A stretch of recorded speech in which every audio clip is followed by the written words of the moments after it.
This is a reading from the Virgin Mary and the writings of Maria Valtorta by Father Gabriel M. Roschini, OSM.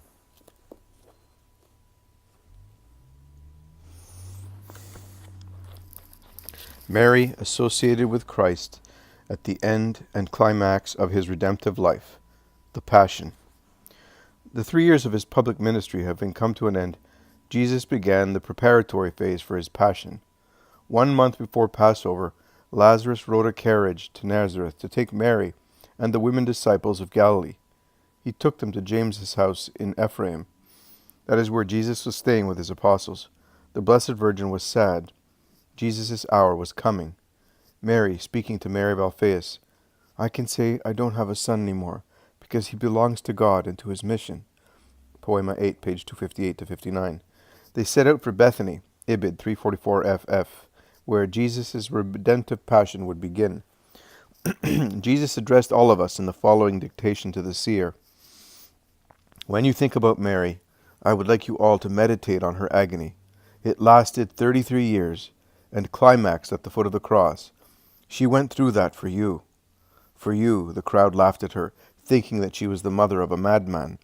For you, the relatives and people of distinction made reproaches to her. For you, I seemed to disavow her when I said, my mother and brethren are those who do God's will.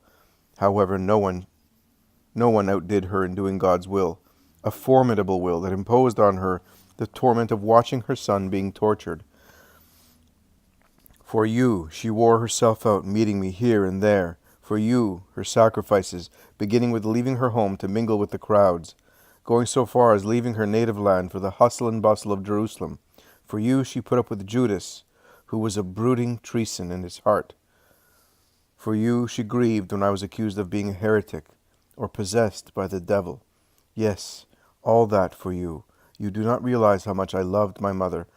I grieved when I saw my mother suffering, when I had to lead her to her torment like a harmless ewe, and when I had to put her through so many farewells, the one when I left Nazareth to evangelize, the one I showed you in a vision, and which took place before my imminent passion, the one before the Last Supper when my passion was already on its way, with Judas Iscariot's betrayal, and the atrocious farewell on Calvary.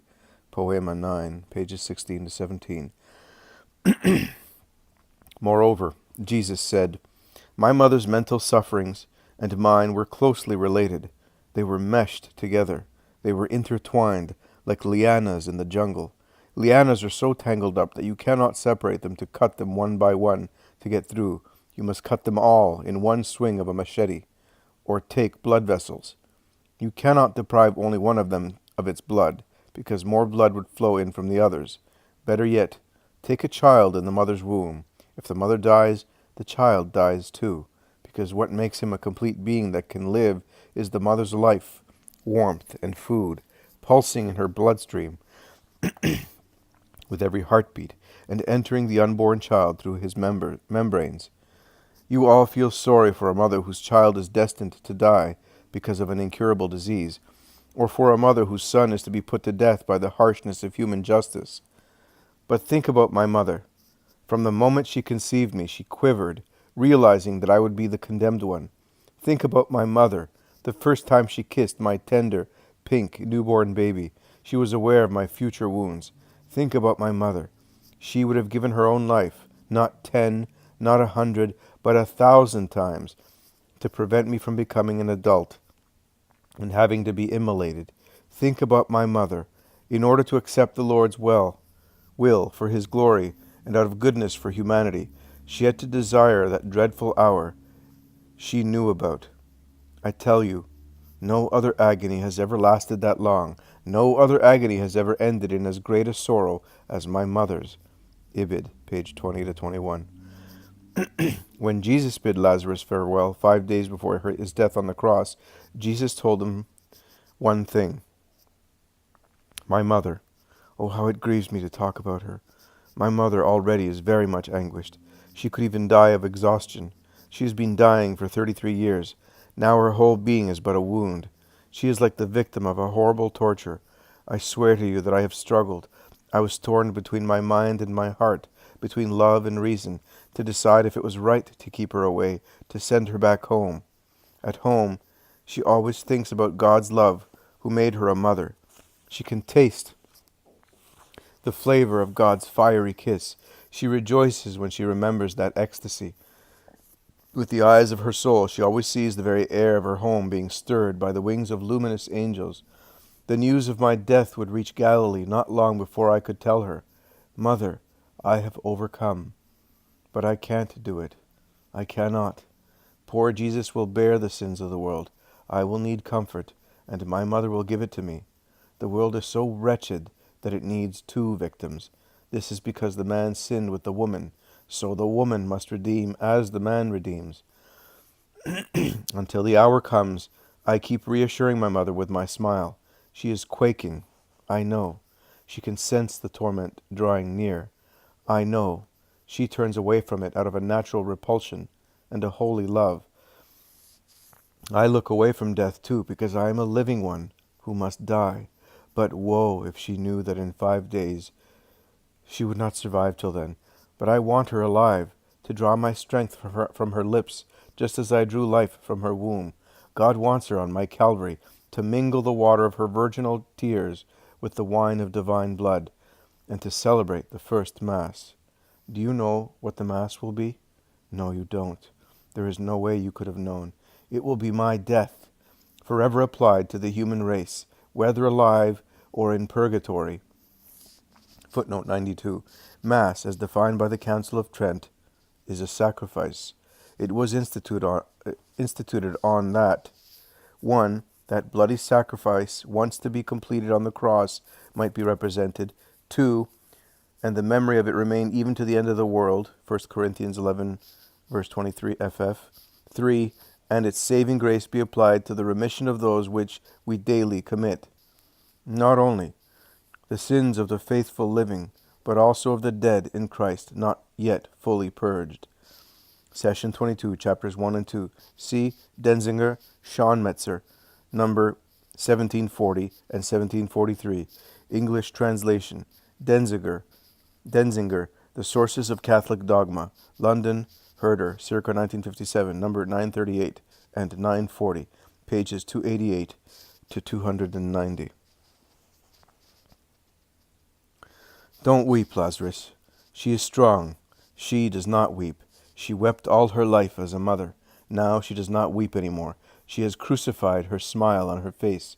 Did you notice what her face looks like these days? She has crucified her smile on her face to comfort me. I ask you to imitate my mother. Poema 9, page 36 to 37. I am the Redeemer. Jesus is still speaking with Lazarus. The Redeemer must consummate his sacrifice and crown it with the supreme immolation. I am already dead. I have been killed, not by some torture, but by lack of love, even before my actual torture. I am the Lamb. Consciously, I am bidding my farewell to life, to my mother, to my friends. Ibid, page 40 and 41. At this point, our seer cannot refrain from writing a note. I have suffered much during the whole night. From 11 p.m. on Thursday, March 1st, till 5 a.m. on Friday. I saw Jesus, especially when he talked about his mother and his betrayer, and when he showed how repulsive death was to him. He was almost as distressed as at Gethsemane. Ibid 42. When they walked from Bethany to Jerusalem, Jesus commanded his apostles not to tell his mother what he told them about his imminent passion and most atrocious death. It would grieve me too much, he says. Out of compassion, someone condemned to death is given a drink that stuns him. In this way, he can wait for his torture without being afraid every second that goes by. If you don't say anything to the Redeemer's mother, it will be like giving her that compassionate drink. Poema 9, page 56. Later he told the apostles, There is Zion out there. Go get the she-ass and her foal. Tell the man, we need them for Jesus, the rabbi. Then tell my mother, I am coming. She had gone ahead with the women disciples. She is on the escarpment with my Aunt Mary and Mary of Magdala. She is waiting for me. This is going to be my human triumph. Let it be hers, too. We must always be united. Yes, united. Who has such a hyena's heart that he will strike with his claws and tear me out of my mother's heart? Me, the heart of her heart. Could he be a man? No. Every man is born of a woman. His instincts and moral reflexes prevent him from striking at a mother. He remembers his own. It can't be a man. Who then? A demon. But can a demon strike the victorious woman? He would have to touch her to wound her, but Satan cannot stand the virginal light of God's rose. Well then, who do you say is the one with a hyena's heart? You won't speak? I will say it then. The most astute demon has united with the most corrupt man, and is now enclosed in him. This demon is like venom in the asp's fang. In this man the devil can draw near the woman and bite her treacherously. A curse on this hybrid monster of Satan and man. But am I the one cursing him? No.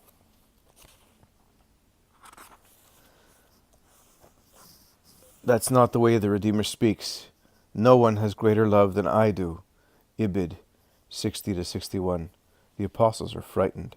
They wonder who Jesus is talking about. Judas, so as to divert suspicion, craftily mentions various people, alleging that they are Jesus' false friends. At this point of her vision, Valtorta notices that Jesus is not even listening to Judas. He has walked ahead and catches up to his mother, who is accompanied by his aunt and Mary of Magdala, Martha, and Susanna. Ibid 61. Meanwhile, the crowd, warned of Jesus' arrival, has cut palms and olive boughs to prepare a great celebration. Jesus orders the women to go to Jerusalem. My son, you go alone? I can't stay at your side? Mary has lifted her sad face and stares at her sweet son with her sky-blue eyes. Please remain hidden as the dove in a rock cleft, he replies. My dear beloved mother, what I need more than your presence is your prayers. If that is the case, my son, we will pray, all of us, for you. Poema 9, page 62 and 63. Taking leave of his mother, Jesus sends her ahead with the women disciples to Lazarus' house on the hill of Zion.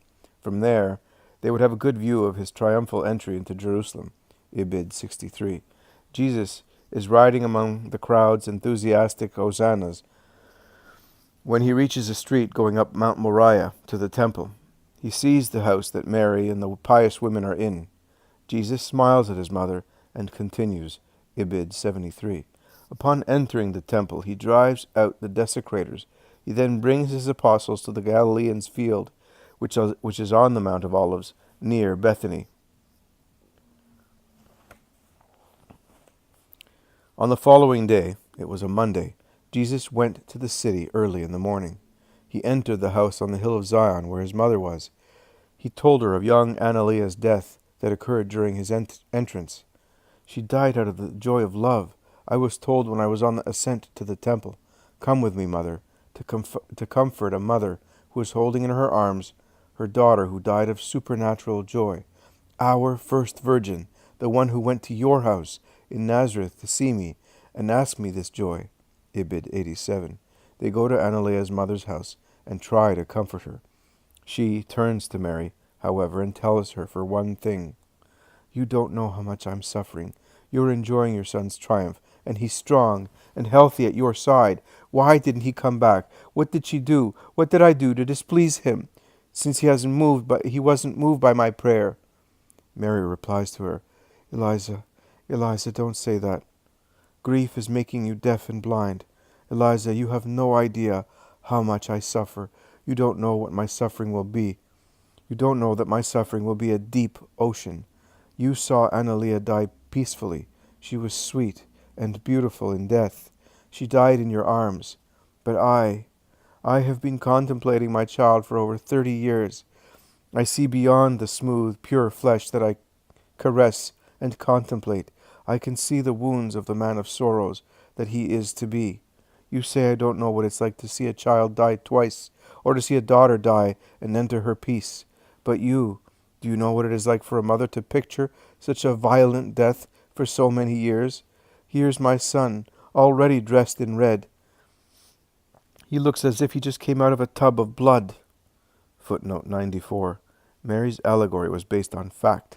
Jesus was still wearing the coat of purple that he had worn on Palm Sunday. Editor. Soon, even before your child's face darkens in the grave, I will see my son wearing the purple of his innocent blood. He will be covered with the blood I gave him. You were able to hold your daughter on your heart, but can you imagine how much I will suffer when I see my son die like a robber on a cross? Look at him, the Savior of all, Savior of the spirit and of the flesh, because the body of those he will save will remain intact and happy in his kingdom. Look at me, a mother who is going to accompany and take her son to his sacrifice. Oh, I will always follow close on his heels. I understand you, poor mother, but you too, try to understand my heart. Don't hate my son. It would have been too much for Annalea to see her Lord agonize, so he chose a joyful time to make her happy. Hearing this revelation, Eliza has stopped weeping. She looks at Mary. Quiet tears have streaked down the martyr's ashen face. She looks at Jesus, who has been looking at her with pity. She slides down at Christ's feet and moans. Jesus encourages her, telling her, for one thing, Annalea lives eternally because she believed in the life. Your suffering makes you deaf and blind. My mother put it well. Soon you will repeat the words that I sent you this morning. Truly her death was a grace from God. Believe me, woman. Poema 9, page 89 to 91. Jesus parts from Eliza and asks his mother to follow him. Mary, however, would rather stay with this desolate mother to comfort her. Jesus agrees. Ibid 92. Mary met with her son on the Wednesday before the Passover. She found him sleeping on the grass. He was having a restless dream. She let him sleep, watching over him lovingly. Suddenly, something breaks Mary's heart. She hears Jesus weep in his sleep and utter Judas's name. Ibid, page 140. Sometime later, Jesus wakes up with a start as if to run away from something horrible. But he finds his mother's chest, her arms, her smile, her sweet voice, her kisses and caresses. Jesus smiles at her and says, You are always the mother who comforts me and makes up for everything. Dear mother. At that, he has her sit close to him. They talk. At one point he asks her, Mother, when you are alone, where will you live? Wherever you say, my son. I have obeyed you before having you. Son, I will obey you when you are gone. Her voice quavers, but she has a heroic smile on her lips. You know how to obey. How restful it is to be with you. Can you see why, mother? The world cannot understand, but I find all my rest when I am with those who obey. Yes, God takes his rest at their side. God would not have had to suffer, to tire himself out, if disobedience had not come into the world. All this is happening because of disobedience. That is why there is suffering in the world. That is why both of us have to suffer. Yes, but we are also at peace, Jesus. We know that our obedience comforts the Eternal One. Oh, for me especially, what a meaningful thought. I, a creature, have been allowed to comfort my Creator. Oh, God's joy, don't you know? Oh, our joy, what these words of yours mean to us. They outdo the harmonies of the heavenly choirs. You are blessed. Blessed are you to teach me ultimate obedience and make it even dearer to do. You don't need me to teach you, my Jesus. I learned everything from you. Poema 9, page 141 to 42. Shortly afterwards, Jesus speaks with the women disciples. When he sends them away, he keeps his mother with him. I will be over at Lazarus' place. Footnote 95. Lazarus' place was situated on the hill of Zion. Before the evening comes, he says to her, I need to see you again. John will be with me, but I don't want to see anybody except you, Mother, and Aunt Mary, and Martha, Mary of Magdala, and Susanna. I am so tired. Ibid 145. At that, Mary left. On the Thursday before Passover, just before the Last Supper, Jesus bids farewell to his Holy Mother. She was in a room in the Eucharistic House. By Eucharistic House, I mean the house that contained what I would call the Eucharist room, traditionally called the upper room. The reason for new names is that according to Maria Valtorta's visions, the upper room was actually down a few steps from the ground level. On the other hand, tradition must have had good reason for calling it such a room. for calling such a room the upper room. After all, the Greek word which is used in St. Luke's Gospel to designate this room does mean upper room. Perhaps it is legitimate to conjecture that it was called the upper room for a spiritual reason. It would be the room above all rooms, since Jesus instituted their Eucharist in it. Alternatively, the upper room could have simply been the room with the highest ceilings in that house. Translator.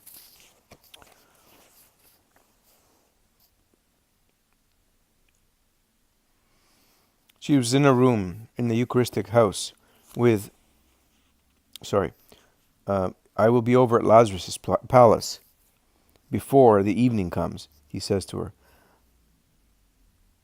I need to see you again. John will be with me, but I don't want to see anybody except you, Mother, and Aunt Mary, and Martha, Mary of Magdala, and Susanna. I am so tired. At that, Mary left. On the Thursday before Passover, just before the Last Supper, Jesus bids farewell to his Holy Mother. She was in a room, in the Eucharistic room, with Mary of Magdala and Mary of Alphaeus. These two retired as soon as Jesus arrived. Jesus embraces his mother and kisses her on the forehead. Mary kisses her son's hand and his right cheek. Jesus takes Mary to two stools, standing side by side, and with one hand helps her down. He keeps holding her hand once she is sitting. Jesus remains pensive and sad, although he is trying to smile. Mary, anguished, looks at his face. Poor mother, grace and love give her to understand what hour this is. Her face contracts with grief, and her eyes open wide as she sees a distressing inner vision. But she does not make a scene. She remains as majestic as her son. Jesus now begins to talk to Mary. He bids her farewell and asks her to pray for him. Mother, I have come to you for strength and comfort. Mother, I am like a little child who needs his mother's heart because he is hurting, who needs his mother's bosom because he needs strength. I am your little Jesus again, like a long time ago. I'm not the master anymore, Mother. I'm just your son, as when I was a little boy in Nazareth, and until I left my private life. All I have left is you. Right now, your Jesus has no friends. Nobody is faithful. Nobody is courageous in doing good. Only the wicked are constant and strong in doing evil. But you are faithful to me, Mother. You are my strength in this hour. Support me with your love and your prayer. Of all those who love me more or less, you're the only one now who can pray and understand. The others are rejoicing. They are planning either a celebration or a crime, while I am suffering on account of so many things. As for my followers, many things will die after today, including their humanity. Then they will be worthy of me, except the one that damned himself, and that nothing can bring to repentance. As for now, they are slow-witted men who cannot think about my death. They are rejoicing. They think my triumph is closer than ever. The hosannas from a few days ago exalted them. Mother, I came for this hour. I am supernaturally glad to see it come. At the same time, in the bottom of my heart, I am afraid of it. The name of that cup is betrayal, denial, ferociousness, blasphemy, abandonment. Give me your support, Mother. Your prayer drew God's Spirit on you, and through the Spirit you gave the world the one the nations were waiting for.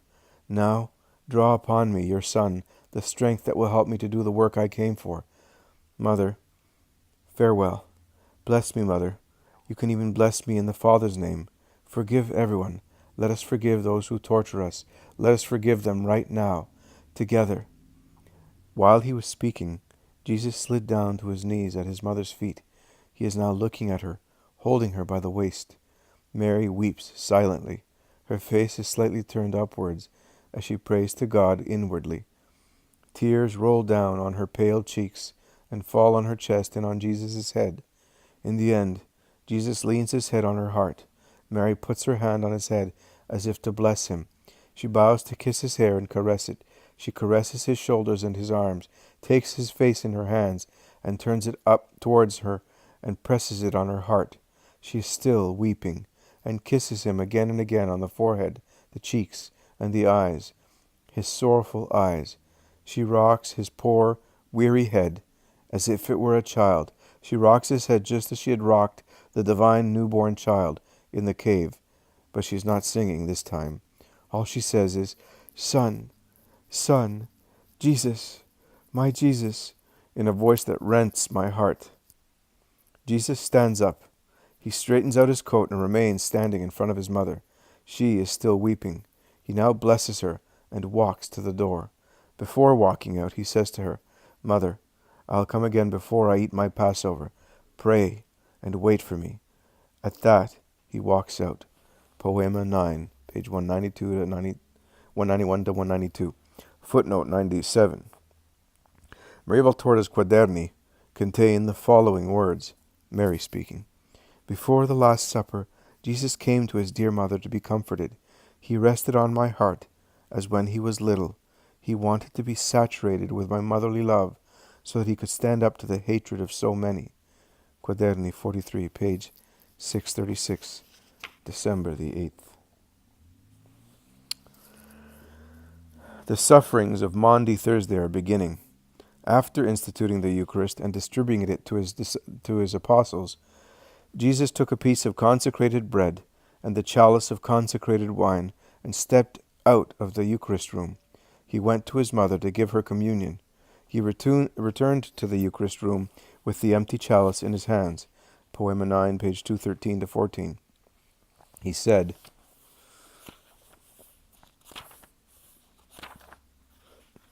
"I have told you everything and given you everything." In his discourse to the apostles after the Last Supper, Jesus recommends his mother to them. "Think about my mother. She will not be able to come where I am going. Yet I left my Father to come to her and to become Jesus in her spotless womb. And she is the inviolate one I came from during the luminous ecstasy of my birth. Her love became milk and nourished me. I am made of purity and love, because Mary fed me her virginity, which was made fertile by the perfect love that lives in heaven. I also grew up thanks to her. I caused her tears and fatigue, and I am still asking her to be heroic, as no one ever has been. Compared with her, heroic women like Judith and Jael are poor women fighting with other women by the local well. Nobody loves me as much as she does. Despite that, I am leaving her behind, and for a long time. She will not come where I am going. She does not need to be given this commandment I am giving to you. Sanctify yourselves, year after year, as months, days, and hours go by, so that you can come to me when your hour comes. She is filled with every grace and holiness. She is the creature who received everything and gave everything. There is nothing to add, nothing to take away. She is the holiest testimony of what God can do." Poema 9, page 219. One of the reflections Jesus made on the Last Supper is about the power of Mary's intercession. Jesus says, I was God made flesh.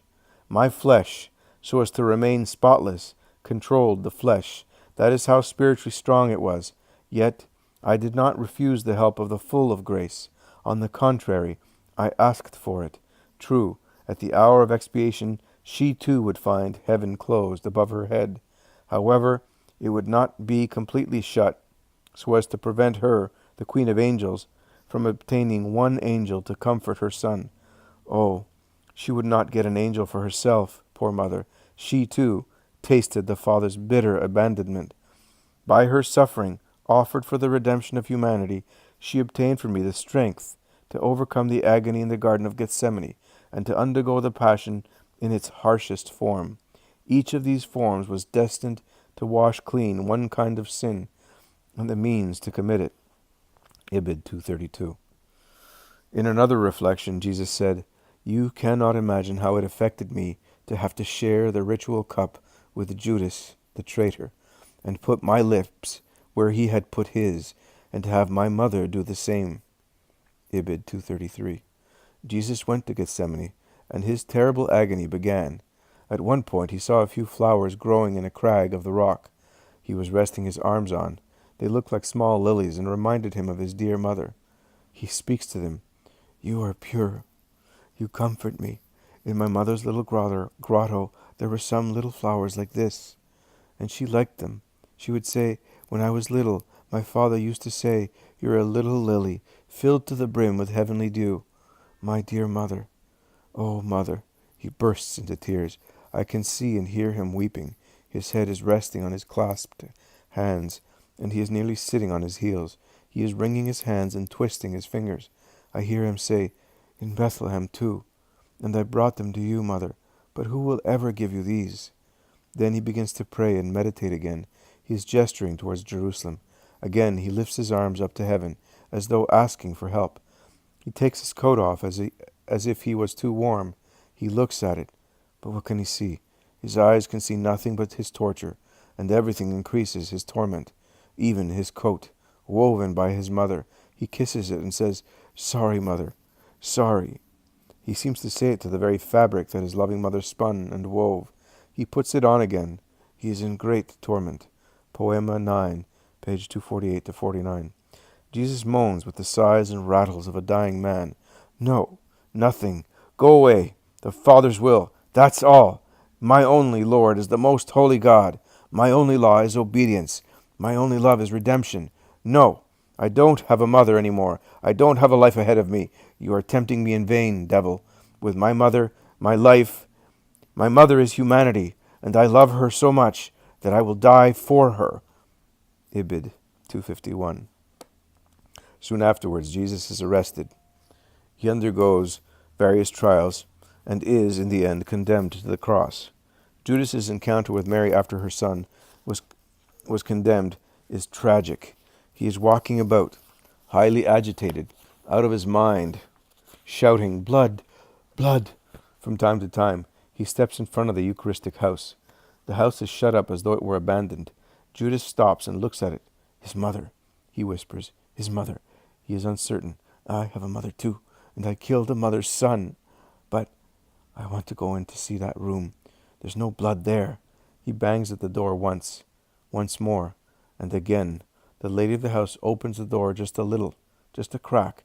When she sees this shattered, unrecognizable man, she shrieks and tries to close the door. Judas shoulders it wide open, knocks down the terrified woman, and goes on. He runs to the little door that leads into the Eucharist room.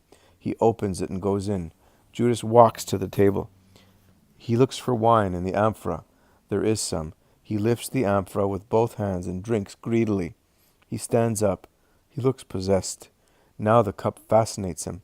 Some red wine is left in the bottom. The wine sparkles because of a sunbeam falling on the metal, which seems to be silver. Blood, blood, here too. His blood, his blood. Do this in memory of me. Take and drink. This is my blood, the blood of the New Testament that will be shed for you. Ah, I'm damned. That blood can't be shed for the remission of my sin. I won't ask for forgiveness because he can't forgive me. I have to go. The Cain that killed God can't find rest anywhere. Die! Die! He walks out. He comes face to face with Mary. She is standing at the door of the room where Jesus had left her.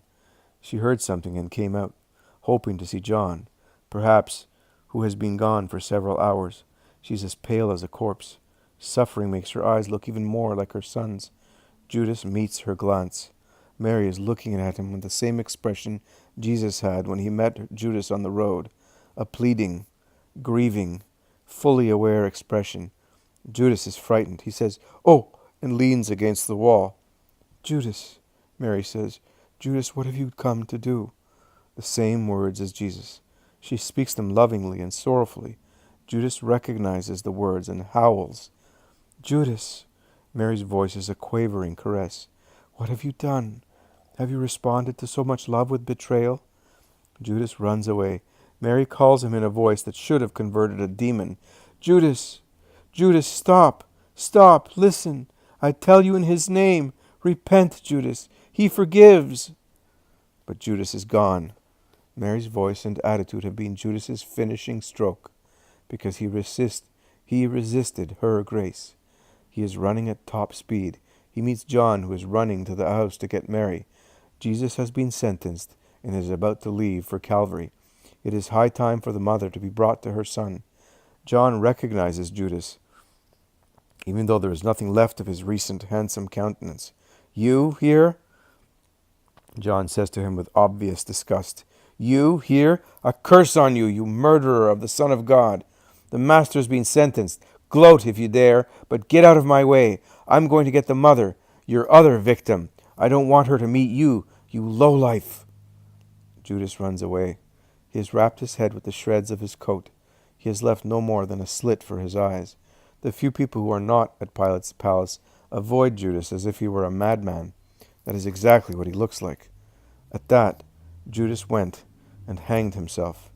Poema 9, page 297 to 298. Jesus says, "Had he thrown himself at my mother's feet, saying, 'Mercy,' she, the merciful woman, would have sheltered him like a wounded man. She would have shed her saving tears on his satanic wounds, through which the enemy had implanted the crime. She would have held him by the hand to prevent Satan from snatching him and the disciples from hitting him. She would have brought him to the foot of the cross, for my blood to fall on him first, since he was the worst sinner who ever lived. She would have been an admirable priestess at her altar, standing between purity, Christ, and sin, Judas. Yes, she is not only the mother of virgins and saints, but also of sinners. But Judas did not want to." Ibid 303 and 304. It was about 10:30 a.m. on Good Friday when John, the apostle, came to get Mary, having entered the Eucharistic room. He falls on his knees against the bench on which Jesus had been.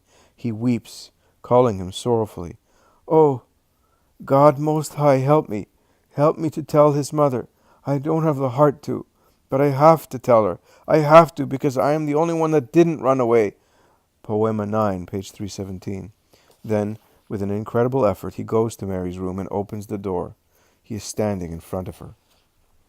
With a river of tears, he humbly begs her forgiveness for falling asleep when Jesus expected some comfort during their vigil, and for fleeing when he was arrested. The Blessed Virgin asks him, "Where is my son?" Mother, he has been sentenced. I know. I mean, where is he now? I did everything I could so he could see me. I looked for someone in high places who might have mercy, someone who might arrange for him to suffer less. It didn't hurt him too much. Don't lie, John, not even out of pity for a mother. You could not do it. It would be useless. I know. I have been following him in his sufferings since last night. You cannot see this, but my body has been bruised by his whipping. I have his thorns on my forehead. I felt the blows, everything. But now I cannot see anything. I do not know where my son is, now that he has been sentenced to the cross. To the cross! To the cross! Oh God, give me strength. He must see me. I must not feel my own pain, as long as he feels his. When everything is over, then let me die, O God, if that is your will. But for his sake, not now. Let him see me. Let us go, John. Where is Jesus? He is leaving Pilate's house.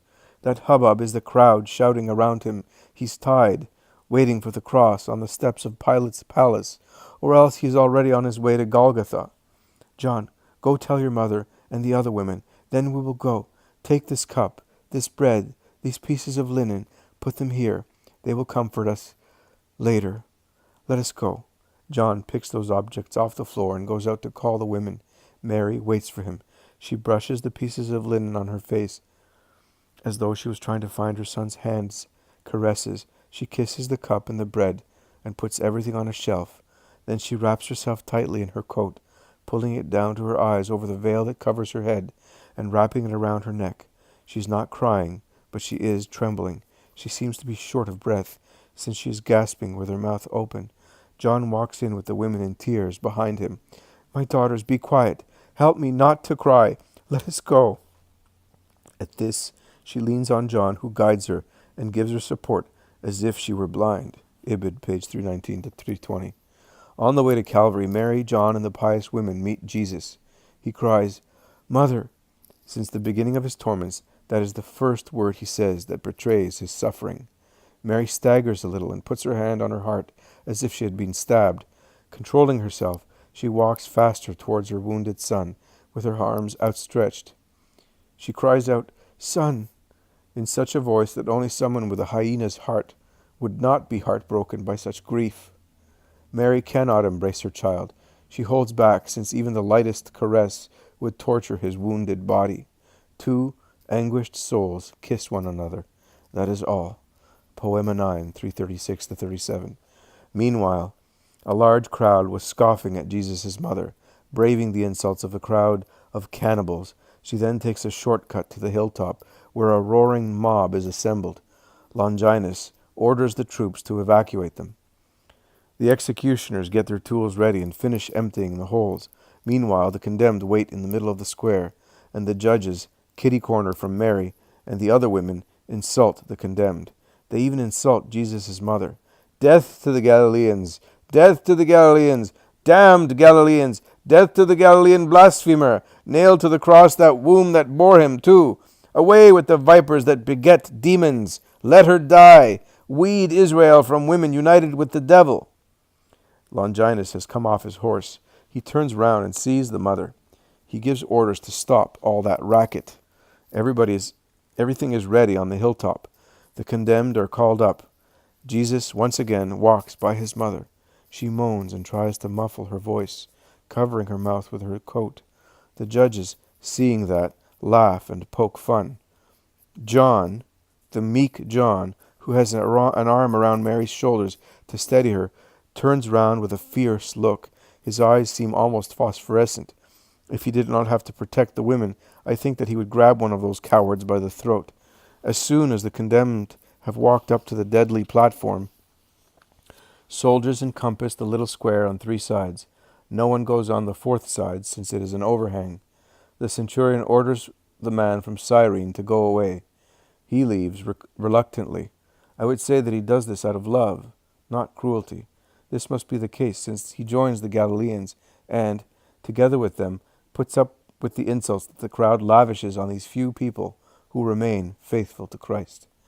The two thieves blaspheme as they throw their crosses on the ground. Jesus remains quiet. This is the end of the way of the cross.